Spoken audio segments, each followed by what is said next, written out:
इलिस्ट्रेटरमा त धेरै टाइपको इफेक्टहरू युज गरिराख्नुहुन्छ, तर आज हामी रफिन इफेक्टको बारेमा सिक्नेछौँ है, किनकि यो इफेक्ट एकदमै इम्पोर्टेन्ट छ एन्ड यसबाट धेरै टाइपको इफेक्ट्सहरू प्लस क्रिएटिभ खालको एलिमेन्ट्सहरू बनाउन सक्छौँ है। सो त्यसको लागि म पहिला एउटा सर्कल क्रिएट गर्छु, इलिप्स, एन्ड यसलाई यहाँबाट सानो गरौँ, सिफ्ट र अल्ट प्रेस गरेर। देन यसपछि मैले यसको यतापट्टिको यो जुन फिल छ यसलाई अफ गरिदिन्छु एन्ड यसको साइजलाई थोरै बढाइदिउँ। यसमा म ग्रेडियन्ट अप्लाई गर्छु है। ग्रेडियन्टको लागि ग्रेडियन्ट टुलमा जाने एन्ड यसलाई म पहिला यहाँबाट फिल गरेर ग्रेडियन्ट अप्लाई गरिदिन्छु। देन यसपछि यसमा दुईवटा कलर दिउँ, ग्रेडियन्ट सिलेक्ट गर्ने, double click and green colour. Then यतापट्टि पनि डबल क्लिक एन्ड थोरै लाइट कलर दिउँ, यो ठिक हुन्छ। ओके, म यसलाई यहाँबाट रोटेट गर्छु एन्ड यसलाई यहाँबाट थोरै सानो गरौँ, डुप्लिकेट गर्ने, दुईवटालाई सिलेक्ट एन्ड ब्लेन्ड अप्लाई गर्ने, क्लिक गर्ने एन्ड यतातिर क्लिक गर्ने। देन यसपछि यसको साइजलाई म अझै सानो गरेर डबल क्लिक गरेर यसलाई थोरै यतातिर तानिदिन्छु एन्ड यसको जुन ब्लेन्ड छ यसको स्टेप्सलाई म यहाँबाट बढाइदिन्छु है, यसरी बढाइदिने। ओके, अराउन्ड 80 राखे नि हुन्छ। देन ओके गरिदिने। अब यसपछि म अझै एउटा इलिप्स ड्र गर्छु, यसलाई स्ट्रोकमा चेन्ज गर्छु एन्ड यसलाई अगेन डुप्लिकेट, सरी पहिला कट गरौँ, यसलाई सजिलो हुन्छ।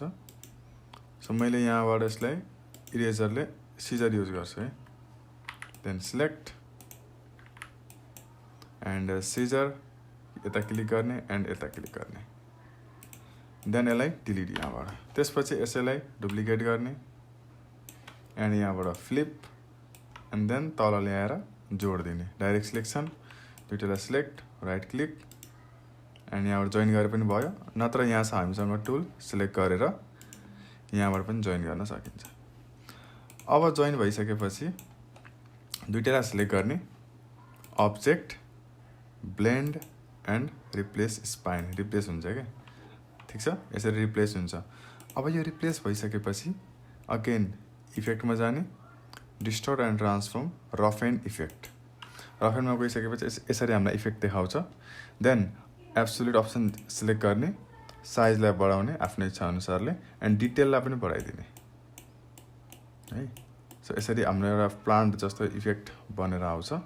देन यति गरिसकेपछि यसलाई ओके गरिदिने, ठिक छ। अब यसलाई डुप्लिकेट गर्ने, यहाँबाट फ्लिप गर्ने एन्ड दुईवटालाई लगाएर यसरी जोडिदिने, ठिक छ। अगेन सिलेक्ट एन्ड यहाँबाट यसरी रोटेट, दुईवटालाई सिलेक्ट गरेर यहाँबाट अलाइनमेन्ट पनि मिलाउन मिल्छ।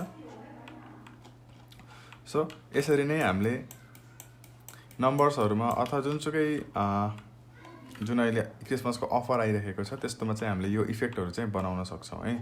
आई होप हजुरहरूलाई यो भिडियो एकदमै हेल्पफुल लाग्यो होला। हेल्पफुल लागेको छ भने च्यानललाई सब्सक्राइब एन्ड कमेन्ट गर्न सक्नुहुन्छ है त।